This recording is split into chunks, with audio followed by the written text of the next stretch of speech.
Hey guys, welcome back to my channel. இன்னைக்கு வீடியோல என்ன பார்க்க போறோம்னாக்கா நேத்து நான் வந்து இளநீர் பாயாசம் வச்சேன். சோ அத வந்து உங்ககிட்ட ஷேர் பண்ணிக்கலாம் அப்படினு சொல்லி தான் நான் இந்த வீடியோ போட்டுருக்கேன். சோ வீடியோக்குள்ள போகலாம் வாங்க. அதுக்கு முன்னாடி இந்த சேனலை சப்ஸ்கிரைப் பண்ணாதவங்க சப்ஸ்கிரைப் பண்ணுங்க. மறக்காம பெல் ஐகானை கிளிக் பண்ணுங்க. இந்த வீடியோ உங்களுக்கு பிடிச்சிருந்தா உங்க ஃப்ரெண்ட்ஸ்க்கு ஷேர் பண்ணுங்க. வாங்க வீடியோக்குள்ள போகலாம். நான் நேற்று வீடியோவில் சொன்ன மாதிரி எங்கள் வீட்டில் வந்து ரொம்ப நிறைய இளநீர் வந்து பறிச்சுட்டு வந்துட்டோம். ஸோ அது என்ன பண்ணுறதுன்னு தெரியல. ரொம்ப இளநீர் குடித்தாலுமே அது தீர மாட்டேங்குது. அதனால் ஃபஸ்ட்டு என்ன பண்ணணும், அதில் வந்து தேங்காய் இளநீர் எல்லாமே வந்து மிக்ஸ் ஆகிருந்தது. ஃபஸ்ட்டு வந்து தேங்காயும் இளநீரும் நாங்கள் ரெண்டு செப்பரேட்டாக பிரித்து வச்சுட்டோம். அதுக்கப்புறமேட்டு சரி இளநீர் வச்சு தேங்காய் வந்து நம்ம எப்படி யூஸ் பண்ணிக்கலாம், அது ஒன்றும் ஆகாது. சரி இளநீர் வந்து ரொம்ப கெட்டு போய்ட்டு வச்சான்னு சொல்லிட்டு அந்த இளநீர் வந்து நாங்கள் முடிஞ்ச அளவு அப்படியே ஃப்ரெஷ்ஷாகவே குடிச்சிடுறோம். அப்படி இல்லைன்னா நான் போன வீடியோவில் காமிச்ச மாதிரி ஜூஸ்க்கு ஆட் பண்ணிக்கிறேன். ஆனாலும் இளநீர் வந்து தீரவே மாட்டேங்குது. சரி நம்ம வந்து இளநீரில் வந்து பாயாசம் செய்யலாம் அப்படின்னு சொல்லிட்டு பிளான் பண்ணேன். என் ஹஸ்பண்டுக்கு வந்து இளநீர் பாயாசம்னா ரொம்ப பிடிக்கும். ஸோ அதை ட்ரை பண்ணலாம் அப்படின்னு சொல்லிட்டு நான் ட்ரை பண்ணேன். நான் ஃபர்ஸ்ட் டைம் வந்து நான் ட்ரை பண்ணும்போது நான் மெட்ராஸ் சமையல் சேனல் பார்த்து இளநீர் பாயாசம் வந்து ட்ரை பண்ணேன். ஸோ வந்து எனக்கு ரொம்ப பிடிச்சிருந்தது, அவருக்கும் ரொம்ப பிடிச்சிருந்தது. டேஸ்ட் வந்து ரொம்ப நல்லா வந்திருந்தது. ஸோ அதனால் என்ன பண்ணோன்னா நெக்ஸ்ட் டைம் வந்து மாமியார் வீட்டுக்கு போகும்போது அங்கேயும் நான் வந்து செஞ்சு கொடுத்தேன். எல்லாருமே ரொம்ப நல்லா இருந்துச்சு அப்படின்னு சொன்னாங்க. சரி இப்போ அது வந்து நம்ம செஞ்சு கொடுக்கலாம், அவருக்கு பிடிக்கும் அப்படின்றதுனால செஞ்சு கொடுக்கலான்னு பிளான் பண்ணி சரி சொல்லிவிட்டு இளநீர் பாயாசம் செய்கிறதுக்கு நான் வந்து பிளான் பண்ணேன்.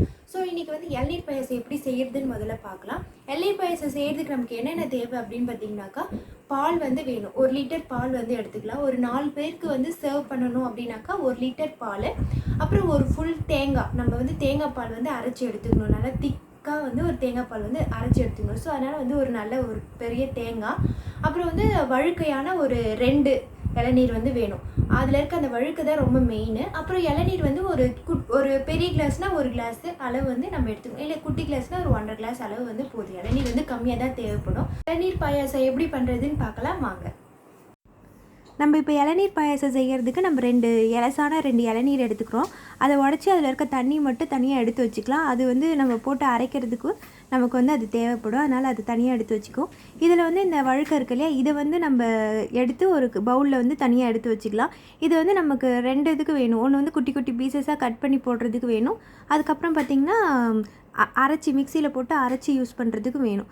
ஸோ இப்போ என்ன பண்ண போகிறோன்னாக்கா, நான் வந்து கொஞ்சம் 1 லிட்டர் பால் எடுத்து நல்லா அதை வந்து தண்ணி ஊற்றாமல் காய்ச்சணும். அடி பிடிக்காமல் தண்ணி ஊற்றாமல் அதை வந்து காய்ச்சிட்டே இருக்கணும். அப்பப்போ இந்த கரண்டி வச்சு இப்படி தொலைவி விட்டுட்டே இருங்க. ஏன்னா அடி பிடிக்காமல் இருக்கும். அப்புறம் அந்த ஏடு வந்து ஃபார்ம் ஆகாமல் இருக்கும். அதுக்காக தான் நம்ம வந்து இந்த மாதிரி தொலைவிட்டே இருக்கிறோம்.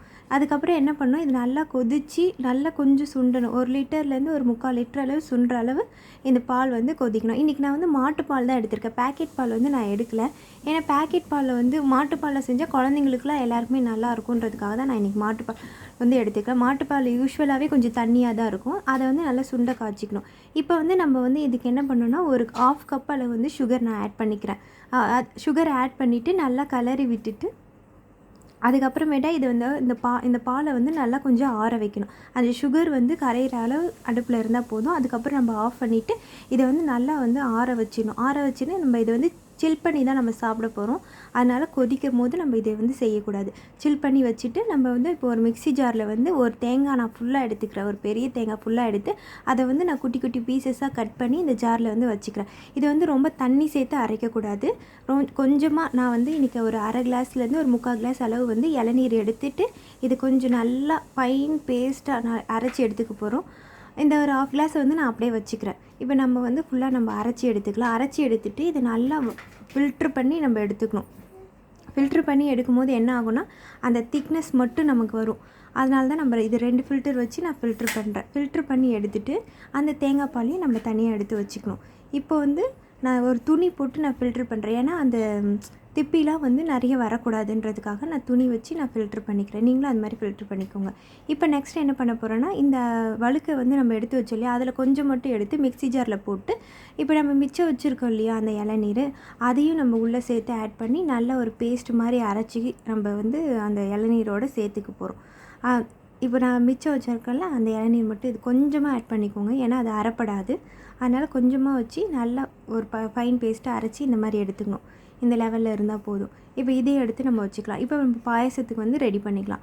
ஒரு பவுல் எடுத்து நம்ம பால் வந்து காய்ச்சி வச்சு ஆற வச்சோம் இல்லையா, அந்த பால் எடுத்து ஊற்றிக்கலாம். நமக்கு வந்து ஃபுல்லாக ஊற்றிடலாம். ஊற்றிட்டு அதுக்கப்புறம் நம்ம அரைச்சி வச்சோம் இல்லையா தேங்காய், அதையும் இதை மிக்ஸ் பண்ணிக்கலாம். இளநீர் அரைச்சி வச்சோம் பாருங்கள், அதையும் வந்து மிக்ஸ் பண்ணிவிட்டு அதுக்கப்புறம் குட்டி குட்டி பீசஸாக நான் அந்த வழுக்கையை வந்து கட் பண்ணி வச்சுக்கிறேன். அதையும் இதோட ஆட் பண்ணிக்க போகிறோம். நெக்ஸ்ட்டு கடைசியாக நம்ம என்ன பண்ண போகிறோன்னா, அந்த தேங்காய் பால் எடுத்தோம் இல்லையா, அந்த தேங்காய் பாலையும் இதோட நான் வந்து ஊற்றிட போகிறேன். இப்போது கரெக்டாக நமக்கு வந்து சுகர் மட்டும் நல்லா செக் பண்ணி பார்த்துக்கோங்க. வேணும்னா இந்த ஸ்டேஜில் உங்களுக்கு சுகர் பத்தலை அப்படின்னாக்கா நீங்கள் சுகரை வந்து பவுட்ரு பண்ணி மிக்ஸ் பண்ணிக்கோங்க.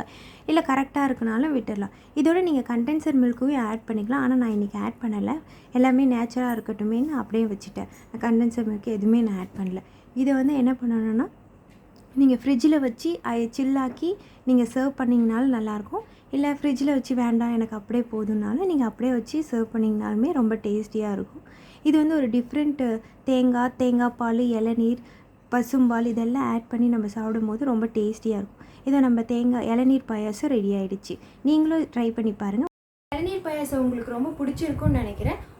நீங்களும் செஞ்சு ட்ரை பண்ணி பாருங்கள். ட்ரை பண்ணிவிட்டு எனக்கு எப்படி வந்திருக்குன்னு கமெண்ட்டில் வந்து சொல்லுங்கள். ஸோ நான் இன்னொரு வீடியோவில் உங்களை பார்க்குறேன். அது வரைக்கும் டாட்டா, பை பாய்.